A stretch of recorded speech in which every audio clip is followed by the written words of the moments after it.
I oe le tua, wa mātou iai nei I o luma. O mātou o mai e vi ia oe, e whaafitaia oe, ma whaane e ina lau suafa ma malu ma lau suafa pa ia. Ona o le sili o mewa e whaia mo I mātou. Leo o mawhaiai o na mātou to e mafuta I te tono lau malu tāpua I le neitu, e avatu le vi inga I lau o fio. Whaafitaia lau au taitai, whamanuia la mātou I whonga I o luma le neitai au. Whamanuia vaenga uma o le a mātou ngālulu e ailau ngāruenga. Talia I mātou, ono lo swafa Yesu. Amen.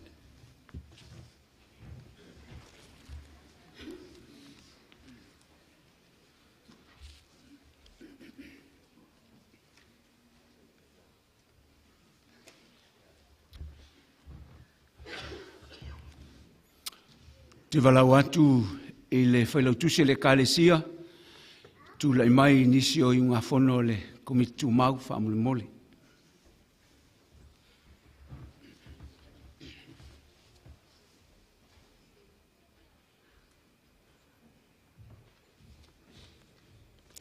Whatalofa atu tatu e kālesia le nei tae au, talofa.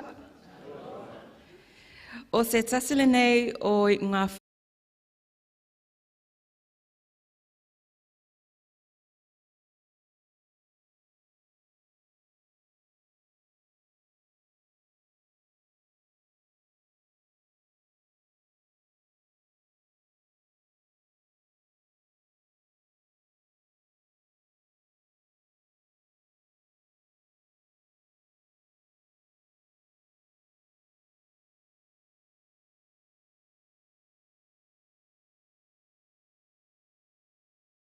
o te iantu I le whailautuse le kālesia mo whangaina o nisi o ngā whono le komitu mau, ma e te tununga I le tuua I lunga o le laulau o le a pasia lava I le tae o nei, ia le whautiute o loo, ia I nei le tātou, ia le whaltua ia ngatusina.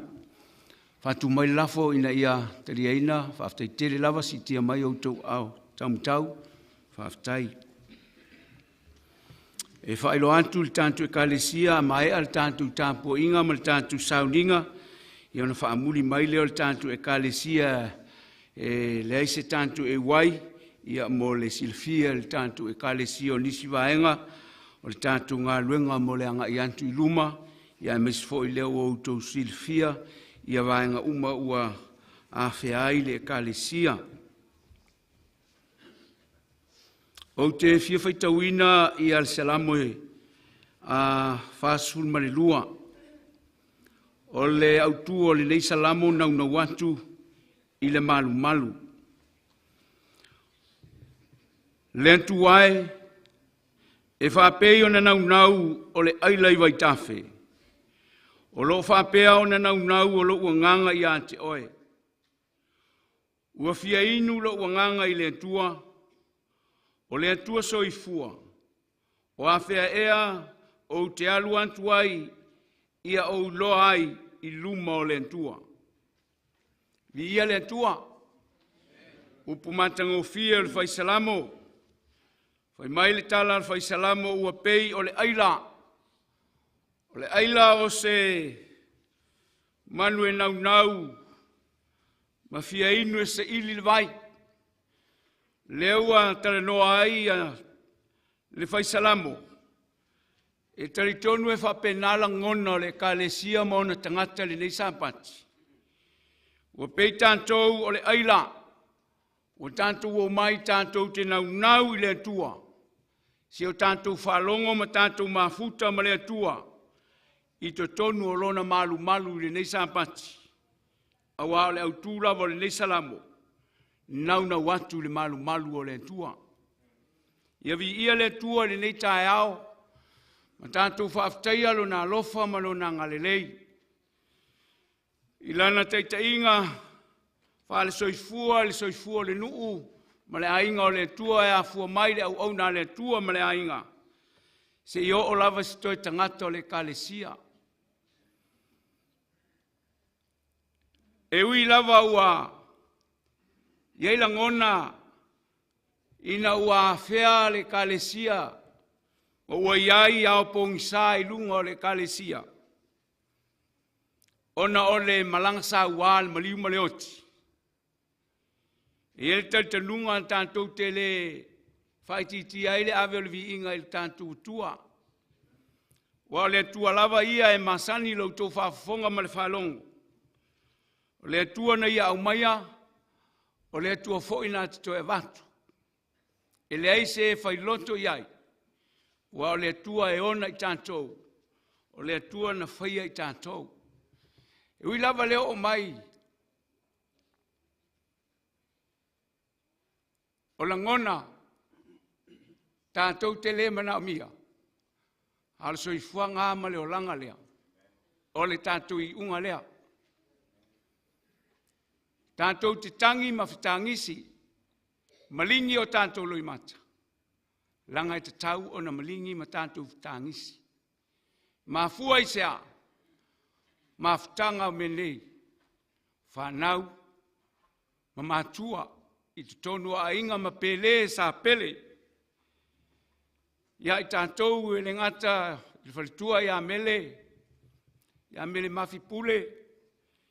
Ia whapea fo i le nofoalo i au na le tua. Ia maloto o a inga. Lantou fo lo tangi mai ala. Tantou te whano noa. Ono le mafutanga wha le olanga nei. A ua tumu le fionga pa ia le tua ian folflanga. Folflanga e sili o ne taua. Talai lava Yesu. O te alu e sa ili se mea no fai o tau. A fai foi o te alu e sa ili se mea no fai o tau. O te toe sau. E a vatu o tau whatasima. I le mea o te eia. E ale nā folfolanga mo tātou. E leo le iunga lea. A le iunga. Pe a fio mailo tātou whaola. Tātou te toi mafutai. Mai lantou e pele ia te tātou. E ala mafutanga matua mwhanau. Tonu o tātou ainga. Ia e maisefo. O le ainga tele o le tua. Whaafonga mai o tātou ainga e wha maise tuai. Nei taimi o tāpua inga. Sauniga o le Lauga. Whalitua ia mele. Ma le nofo alo. Ia e maise o tātou ainga o lo whalongo mamau mai. I le nei fo i tala ua iai tātou le nei vai tau o le tausanga. A velo leo e whai masui le tātou tofi. Sunga le toi ina ia Salā, Wila. Mai le Kalesia Valley. Lea ua tofia e au na le tua na te momoli mai le finangalo le tua i le nei sa pati te tonu o le tantu e Kalesia. Le ngata i leo sunga le toina i anu malo ma tau te avantu ai le au whatalofa le tāpua inga ma le Sauniga o le Lauga. Tantu e Kalesia e masani ai mai lava le au na le tua tantu mātua mātutua i tamam tina. O ainga te tasi, le au talavou se i o lava ia tātou whanau. Mātou te whatalofa whawhera i le tātou tāpua inga, i le nganga ma le whaloalo li nei tai au. E whatalofa antu fo inisi o tātou ainga, i o lo tāpua i ma tātou iai le Sauniga o le Sapati, o lo tāpua i mai tonu maota malawa, whawhera i antu i antu tou, a le alantu fo i nei Sauniga i tu e fia o nei laro langi nisi o lo mafuta mai. Whawhero i atu i ante uto umalawa e ala i suafo tantu li malu tantu whaola i nei tai au. A vea ia se whiau o nei tai au e moli mai ai le finangalo le tua. Whato matawina ai ma whatupu tele ina i peo lo tantu loa o le tua malona finangalo. Ma ia tupu la ia i pea le whatua tua on tangata. Le ata pena e lana ona. Vea foi lo leo e fai masui e fai au, tai o le Kalesia ma nei e Kalesia. O te whawhetu ai whatalo whatu ma le angang whaloa. Lau sunga to ina Salā, tai ua maua nei awa noa, e malanga mai e foi. Whaasoa mai le fina ngalo le tua. Ia wafo nei vahenga o le Kalesia o lo tātou ngalu due ai. Whatalo whatu fo le sunga to ina e anu malo, A tātou tūlai whātasi. Ma te talaina Sauniga o le launga le viinga o le tua tolu se lau ma le whā. Tolu se lau ma le whā le pese. O le a tātou tūlai ma te talaina le Sauniga o le launga le nei tae au.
Watu mo le whaaloalo, tātou tō tūli o le au teita ia le tātou whaputonga le tātou talo.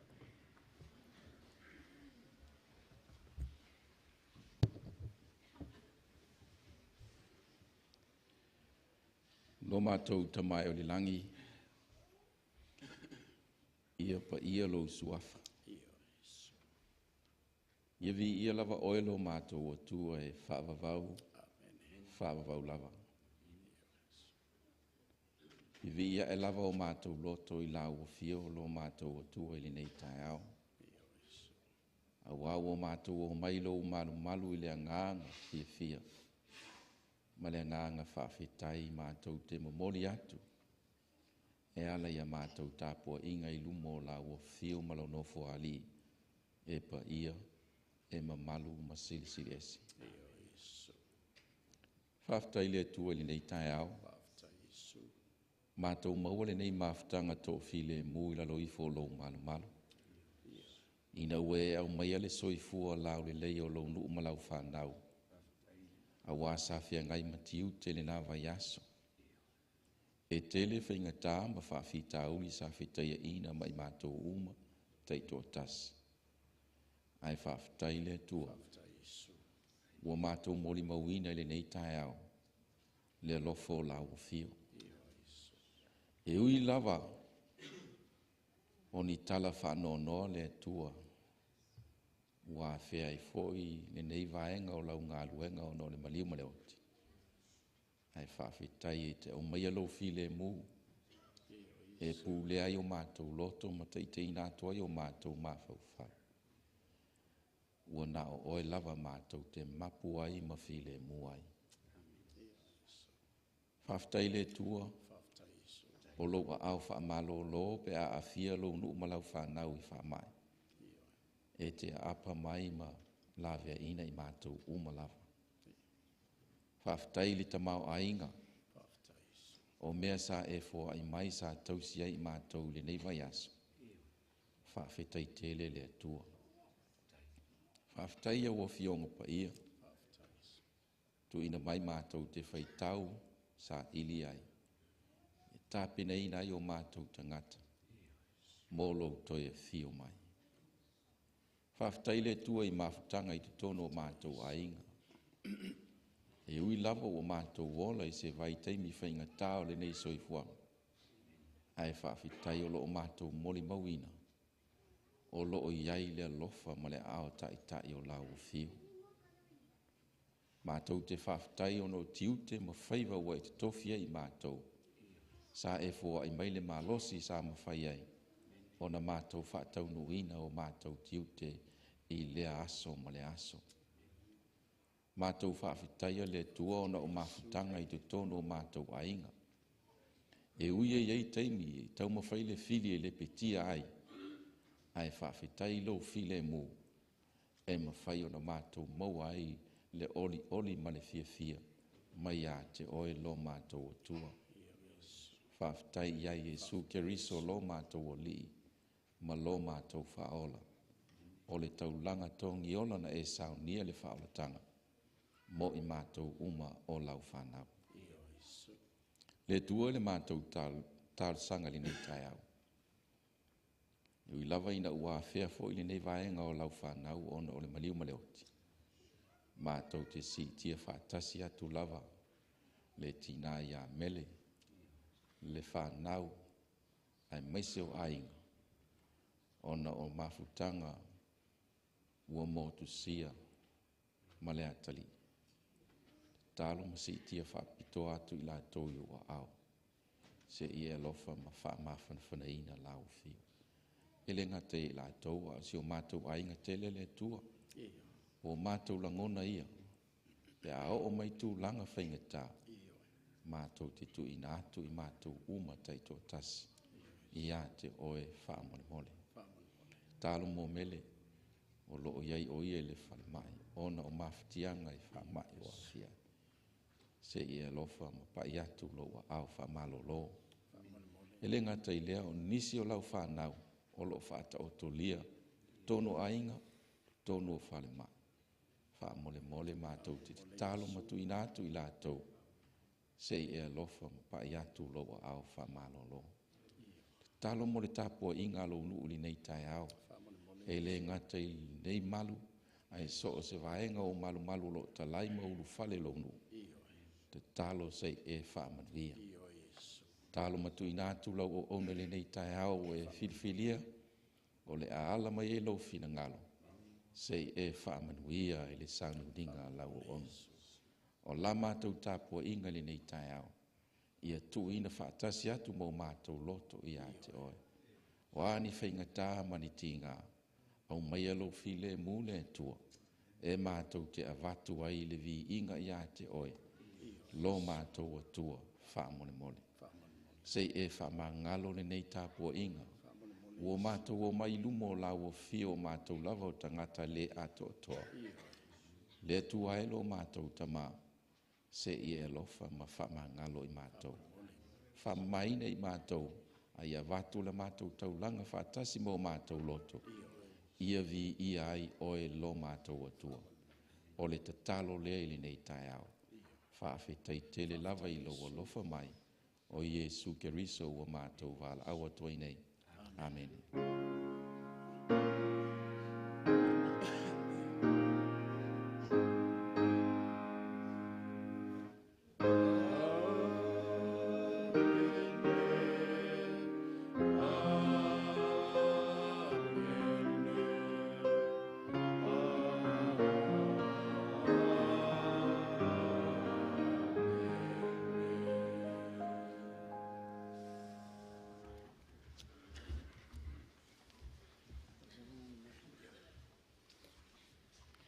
Lo atu I te akono, tina, tūla I mai mo le whamapapoina o tātou taulanga ma sifurua.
Sa e ave I o tangata malau whanau.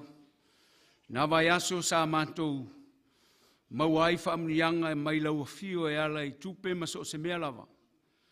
Leo a matu e lau whanau o au surua I o au. Anto ai mataulanga mai le loto malie e whai ea mātou filfilinga. Whaaftei tele lo whaamnia mai I lau e kālesia mau tangata.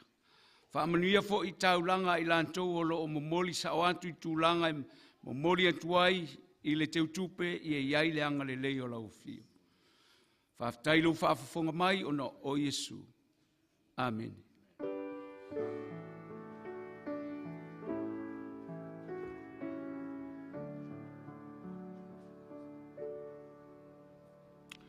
O misi antu I lau waai, nisi o tantu wainga o lo asia si mai mamalo ti ai tantu e kālesia. O na le o mai le tu o le malo le sunga le ti akono ia Filipo. Ta vita pule Failauga I atu ma le nganga whaalalo ia te utou. Failauga I atu fo tina ia o whaira ma le whanau. Sa whapeon tantu wala I ni isi o wa iaso. Le o maua o tau malanga ma toi fo I mai. I ia le tua o tantu Failauga I le nei sapati.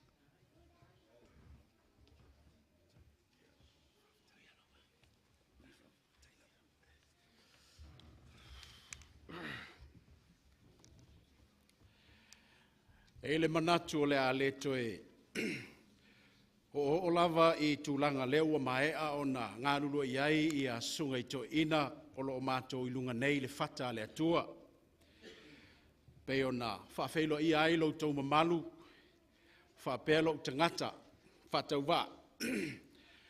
E le sunga I le to ina taitai lango le tātou ngāruenga le sunga le to ina I a whasoo.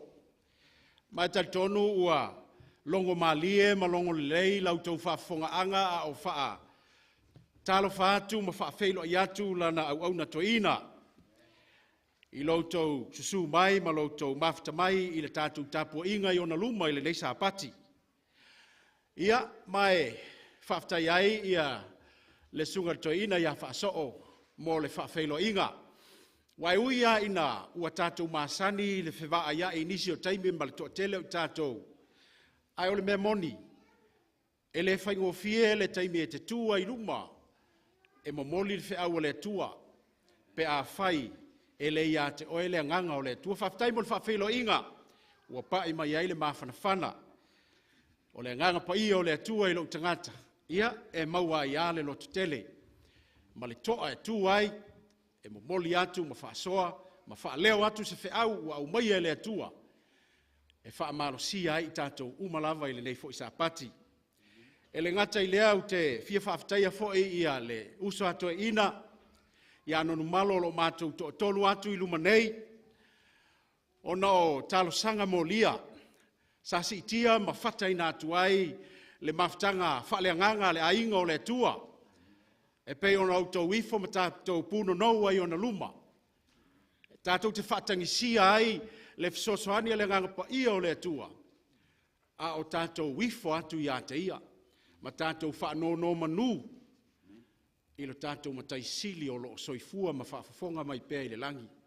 Ia, whaaftai le sunga le to ina, I anonu malo. O iai le talitonunga malosi I lo tangata.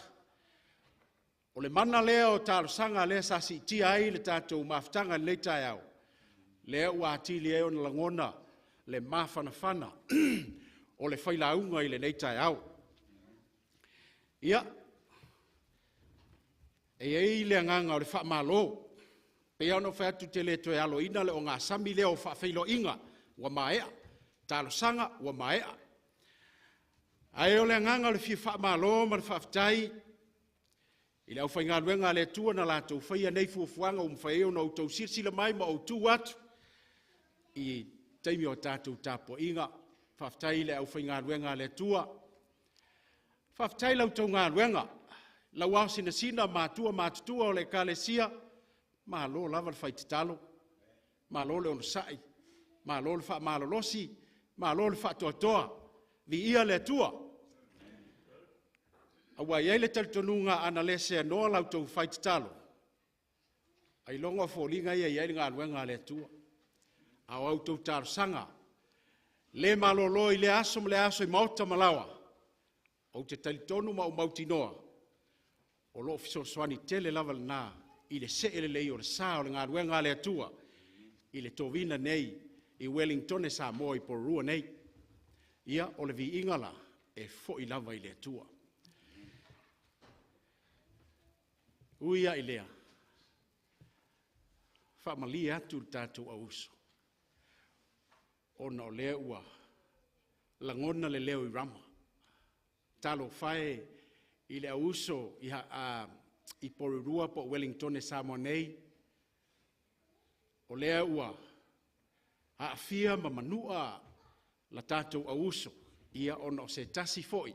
O tō tino le kalesia le uso ti a kono. Lea ua whamana vaina I le atua na ngā ruenga. Whamali atu. Ai tātou te talo ma tātou whalango pēr I le atua. O le atua lava sila fia mea uma. O le atua lo I le tali o le mafuanga. Ua tātou valavalai ma le uso. E leo oe leo au. A o le atua lo I le tali. A wae sila fia le atua mea uma. Tātou te talo.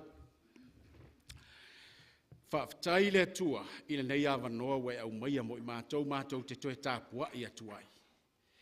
Whaonga ina lau me whai ngā ruenga whatau waa ma le vai. Whaaleolo fina ngalo, mo moli lau upu. Whaamaro sia ai o mātou o langa whaaleanganga. A o mātou iai pēa I le nei lalo langi. E whaatalitali le aso o lau toe fo I whaalua mai. Talia I mātou ma la mātou I fonga I o luma tama. E ala I lo sua whapele Iesu Keriso. Le na maliu mo I mātou. Ma le ngā ruenga whai pēa oea ngā pa ia. A wao mātou loto ma o lātou fina ngalo. Amen.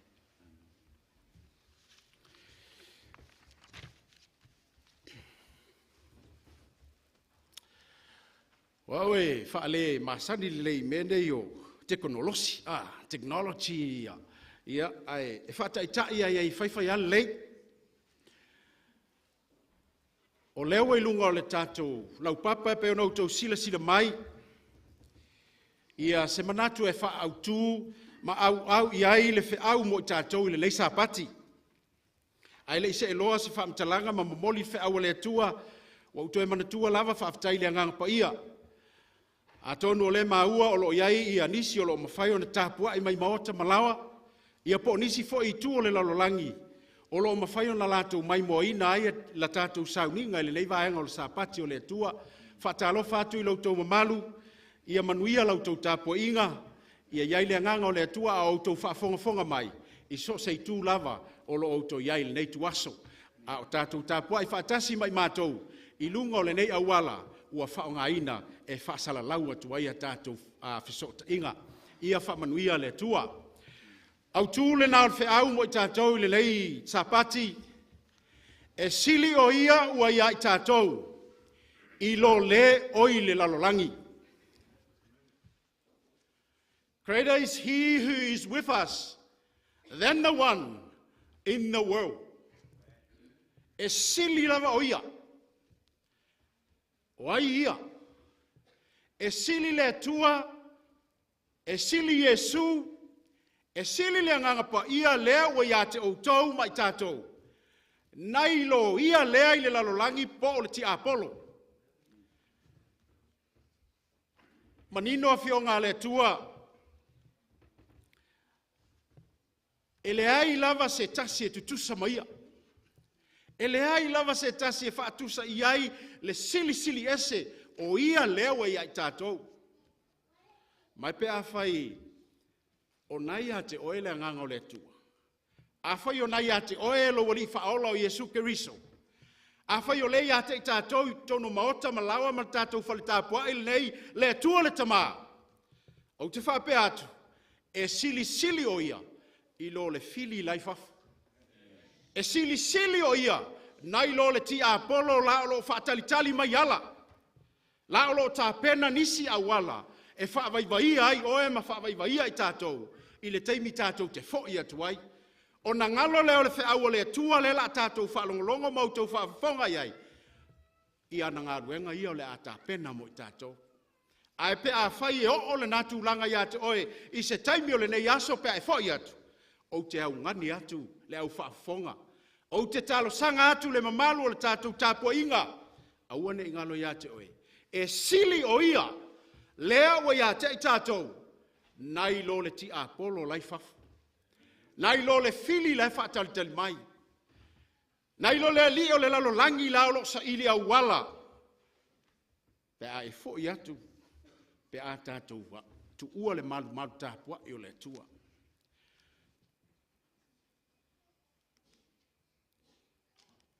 Sorry. Me le no whātua i e whaale masani tele i mea nei o. Ia, uasis. Ia o le tātou. Ia o le matua leo le tātou launga. Ia a whai o mwhaina e mai mo mai ma mai tau mai mana ia. Mwhaina tātou whai tau whaatasi mai wha Samoa. Sorry, it's my pleasure to welcome our non-Samoan speaking friends and families and youth who are here with us today or listening from whatever part of the world that you can see us. So I'll try my best to put some translations in English on the board so to help you out as we worship our Lord Jesus Christ this morning. So le lala tātou whai tau wha Samoa, ia a o le whapirtania nei lunga, mō nei uso e le malamalama. Si tātou whai tau whaatasi wha manuole, whai tau.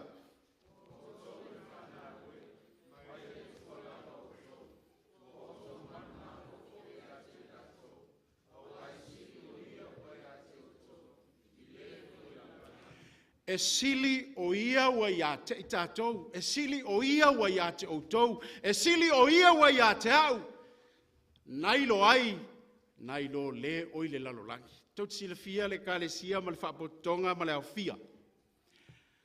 E sili ale atua. E sili alo tātou whaola Jesu Kiriso. Awana ia whaia le taulanga e wha ngalo ai oi maa. E sili ale ngang pa ia langa whamai Jesu o le a ualu i le langi a wina mai le tasi fisosoani. E sili atu. E sili a o ia. Ai a fua loa o na ese fōlinga o tātou tāpua inga. E a fua lona ese fōlinga i tutonu o tātou a inga. E a fua lona ese lau mori mau i tutonu o ngā luenga a onga o Failauga. Ona ua le sili o ia. Ona ua le aise no fuanga o ia i tutonu ia te oe mau. Ua le fōlinga tu ai le tua sili ia i tātou. Ai ua fōlinga loa le ali i lea i fafo i le lalolangi. Le ti apolo. O le tusi lea ua avea ma tātou matua. O se tasi leo vaenga o tustusinga a Ioane. Na tusi e tua Ioane i le au tāpuai ma le au whatuatua i totonu o Efeso. Ina ia tu mau lo lātou whatuatua pēa i le tua. Ina ia tu mau lo lātou talitonu ina pēa o le tua. Ina ia awane ia vesea le tua o lo sili mai te tau na sili a te i lātou.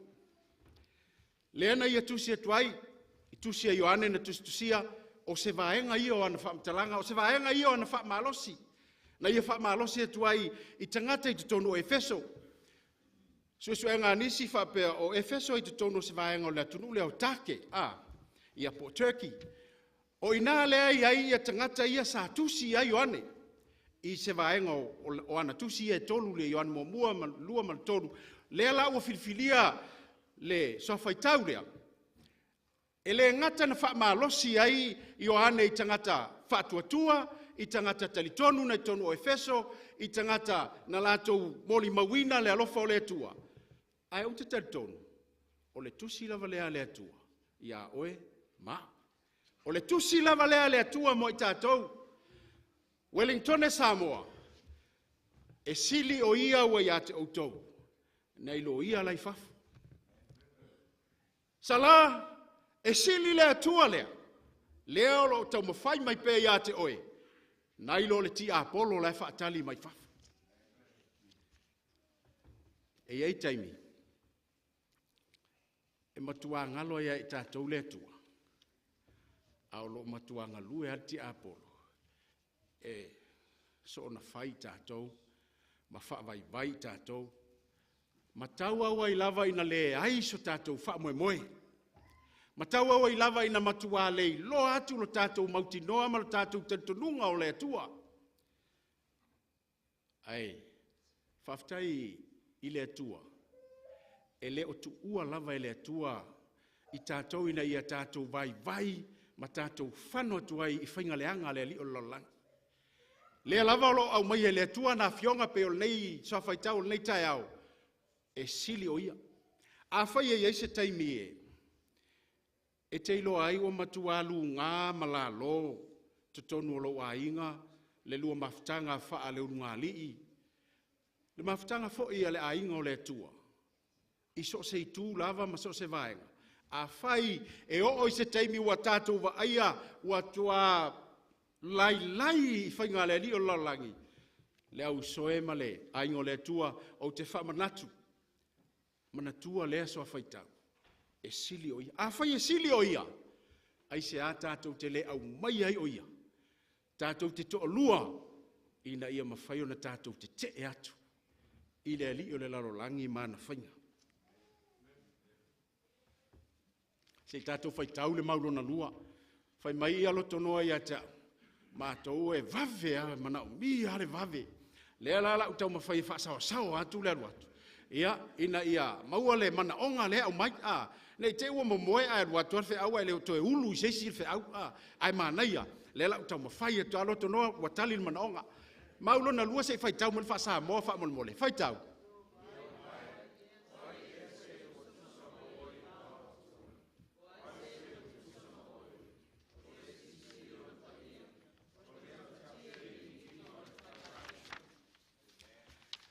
Yo vai, oi ese tusa ma oi le vao atua. Tusi o upu ia ole. O se vaenga o pese, a tangata o mose. Na pese ai mose i lona anganga fia, ma lona anganga mautinoa. Whamai mose i isi vaenga i o upu lana pese. Le atua, yo vai, oi se tusa ma oi. Po ha lava maua tua ia ua whai e tangata o Israelu le ia ua ave mātua. E le ai ia se tusa ma oe le tua. Lei se tusa ma oe. E tūlanga tasi lava oe le tua. Awaia e sili ona pa ia oe. O le tua e matautia e vatu ia te oe le viinga. O whape ia tātou viinga i le tua. Na o ia tātou te vivi i ai, po la vivi i tono fale, ia po ta vale, po whamai ia mose. I lana pese. I o vai, le ia se tusa ma oe, po le ale tele o atua, ia la atau o mai e avea loutu langa. E sili ia oe le atua. E pa ia oe le atua. E matautia oe le atua. Mai pe a whai, o te tali tonu, a whai e tātou te au maia le atua sili lea na peseanga i ai mose. Le foi na moli mau i ai oane. A whai tātou te au maia ma tātou mautinoa o ia e sili. O te whai atu i le nei tai au. Po le nei foi vaenga o le aso o tātou e leo o pia la atu tonu le aso. E le ai se mea tātou te vai ai. E lea ve se tātou ma le tūlanga whaingatā la langi ma le o langa ma soifuanga lo tātou iai. Tātou te iai pēa ma whaingatā. Ae le aise mea tātou te vai ai. Pe a whai tātou te manatua. O i ova lea tātou te tantonuina. O i ova lea tātou te tāpuai ma whaatua tua iai. O i ova e tu tasi lava ia. O i ova e sili lava ia. I ova na o lo tu i mai pe lo fina ngalo ma lo loto. I ova le nā. Lo wha manatu mai pe lo nā nganga pa ia ia te oe mau. Aua ne ngalo. O ia e mawhai o na tātou manu mā lo ai. Tusia Ioane. Le evangelia Ioane. Lau whai tau atua se i tātou maro lo i le maulon tolu lea. Lau whai tau atua tātou maulea. O lo tamaa. O lena fo ina mai i la tau ia tau. E sili o ia i nisi umalava. E le mawhai e se tasi o na whaoa i la tau. I luma o lo tama. No one can snatch whatever God gives you. No one can take it off. Why? Awa fo e sili le tua. He is greater. E matua sili le tua. Nailo seisi lava. Malosi. Nailo sesi atua ile nei lalolangi. Nailo le fili le fafo. E nate le mawhaio na whaato I lalo le tua. Le fa mai lava ngalia yoane. O me au mai e le tua ia te au. E le ise ise mwhaio na ito e ave sea. A whai avatu e le tua le file mulo lotu. E le mawhai le tia Apollo na to e ave ese. Pe a whai e te talia. Le e sili. Pe a whai tātou te tatala le whai te to'o tō whina ngalo ma o tātou loto. O na tū maulea. Mai le aia seisi. There is no other power that can take off whatever God gives you. No one. As long as you allow, open your heart and accept the word of God and accept Him in your life, then the devil or whatever evil spirit that will try and snatch that from you, it won't happen.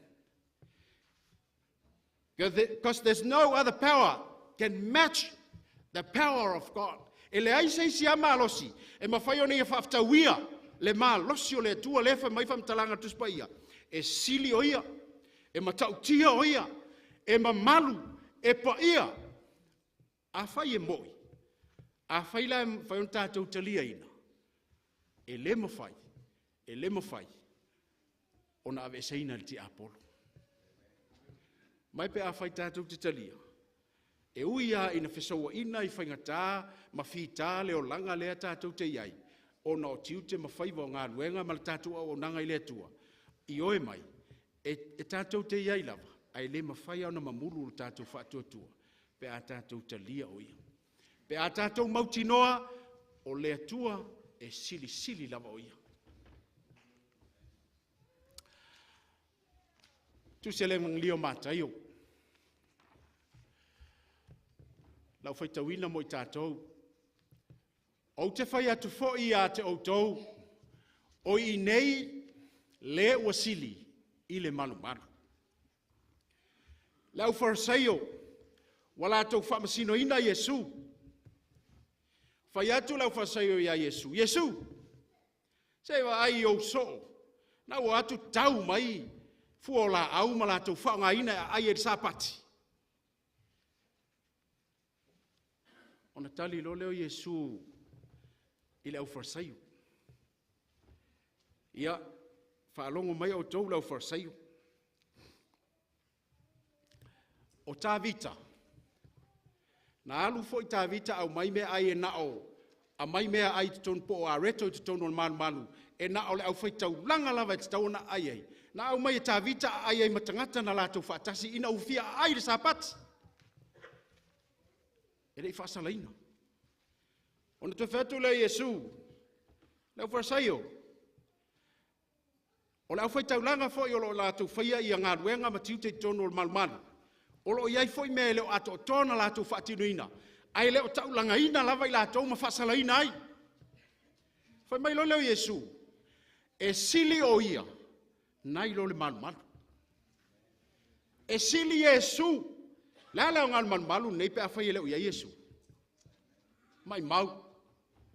What a waste of this big, huge, nice church building if there is no Jesus inside. E mai mau. Pe a whai ele aise Yesu I te tonu o le manu. Le lan whamelo o Yesu I la natali le au wharasaio. Those of you Pharisees, there is one greater than the temple. O lo I nei le tangata sili atu.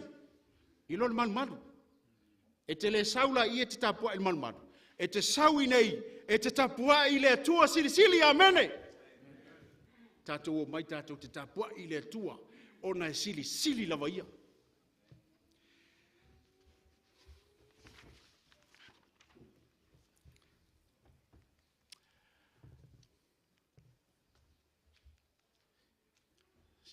Se fisoani mai ale au ai ti fa mon mole. Fai asi fa le tonu au lu manei le mele ona fa le masani tele mele. Ia, se i.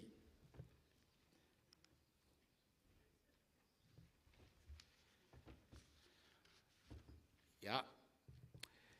Ole, luinga mo i tātou, le whanau ma le a inga o le atua. O lo o tātou o soifua mautou ola i se taimi, o le tele o le mau whaafita auli, o le tele o le mau whaingatā, o le tele o mea lo lui tauina ai, la tātou au nanga i le atua, ma la tātou o langa whaale nganga, tele manonoai. There are so many things coming your way as you come to worship Him, as you serving your God. There are so many things. Tele o mea. Lea whawhilawe i ala. Lea whawhilawe i ate oe. Lea a o ina tau atu. O le awhai tātou whono e sawa tātou mea nei mo ngā luenga le atua. O na sui lo leo lo leo. O na sui lo leo lo langona. O na sui lo leo tātou manatu mo tātou loto. Ia talanoa ina loa se mea o le awhai mo ngā luenga le atua. O na sui lo. Tele. E le mawhai taulia le tele. Mai le ngā o se tasi se awala e sau ai. Ia awala e whaonga ina le ti Apollo, e whaawaiwai ai tātou. Awala ia umai le ti Apollo, e ngalo ia te tātou, o loo iai le sili lava. O loo iai le tua e sili atu i lo whaafita auli. O loo iai le tua e te le atu i lo mea ia e whaafangatai ai tātou. O loo iai le tua, e na te mawhaia, o na whaia so se mea, mo i tātou. O le tua e ona le ngā luenga. O le tua e ona le tala le lei. O le atua na whaia oi mau. O le atua na ia whaatawina i tātou. E ala le maliu o lo nalo Jesu Keriso. O le sili ese le nao le atua. Ma o le maualunga le nao le alofa o le atua. Ma le matautia o le atua. Le paia o le atua. Ua ia au maia lo nalo o Jesu Keriso. Tau te manatua ina ua sauni tau le talavou whaatau waa lava ma le titi o tā vita. Ma le tangata matua ma o hae lava le te leo lo na tino, le fita po le toa malosi o koliata. Tau te sila fia le tala maasani o le tala malama. O le ale mena na whaonga ina e tā vita. E le o se pelu, e le o ni au penga, o le suafa o le atua. Whamairi whamtalanga tā vita ina ua, wa ai maualalo atu iai ia, le toa malosi le nei o koliata. E te sau ia te au i mea tauna, pelu o le tau, ai o te alu atu ia te oi le suafa o le atua. Le atua sili le nae o le suafa. Na manu malo ai ta vita. Na whaato i lalo ai le toa maua lunga ma le matautia. Le toa na whaapalo i le nuu o le atua. Le toa na matatau iai fita o le nuu o le atua. Ai na whaato i lalo i le talavou tino i la titi ma le whaatau waa. Ona o le suafa o le atua. E le lava lea matatoe mo tātou. E wha mauti noa ai lo talitonunga. E te le atu le atua i lo le fita. E te le atu le atua i lo whaafita auli. E te le atu le atua i lo le tātou mātitiva. E te le atua. O le atua o mea umalava. Le wha mai tātou wha au le sapati. E sili lava ia. O ia le ua iai tātou. E le whaatusa lava iai se tasi lava po o le fili, po le a seisi malo si anga o lo i whafo atu, o le ti a polo lea. E le mawhai, o na whaasanga tau atu i le malosi sili ese o lo tātou atua. Mai le kalesia, le whanau pele le atua, wō mai masani a inga o mwhau tātou whaatasi. E le ai seisi e tusa ma le atua. Mai o lo tatala mai le whaitutoa. O lo ofo mai e le atua. Le awa noa mo oe mo au. Ina ia tātou talia ato atoa ai o ia. Ma tātou mauti noa ato atoa. E le mawhai lava se mea o le nei o langa. O na whaavala oe mau. Pe ave sea oe mai a ao le atua. Pe a whai. Tātou te talia ina ato atoa o ia. I lo tonu o lo fina ngalo. Malo loto. Ia tele so tātou manuia o no le suafa o Jesu. Amen.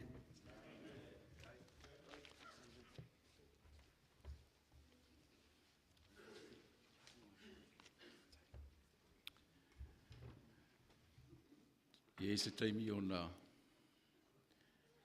e leo se tasi o le tai o tātou ngā ruenga e ngā tonuina le whaafatai au a fōle ngā ruenga sa whianga ima le sunga le toina le nei tai au mō lau whaafonga ia e moli atu le whaafatai tele le tātou i kālesia le mafuta mai a le tātou Sauniga le nei tai au o lo whaia le tātou tō nai whaatasi lalo se ngā toina ia po e lava e fia awai ia talia fia tātou te mafuta whaatasi ma le sunga le toina e pei o na awala mai le finangalo le tua le nei tai au. O le tātou tūlai ma whaiwina le tātou tāpuainga le nei tai au le vi inga e tolse lau 5 maleiva, tolse lau 5 maleiva le vi inga o le tua le whaiwina le tātou Sauniga le nei tai au.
i oe le tua, e moni lava ma wha maoni vi inga o lawa fiu. E sili oe, ma e te ufi a te i mātou. Ai mai se lava i teimi mātou te pua ngā ti ai.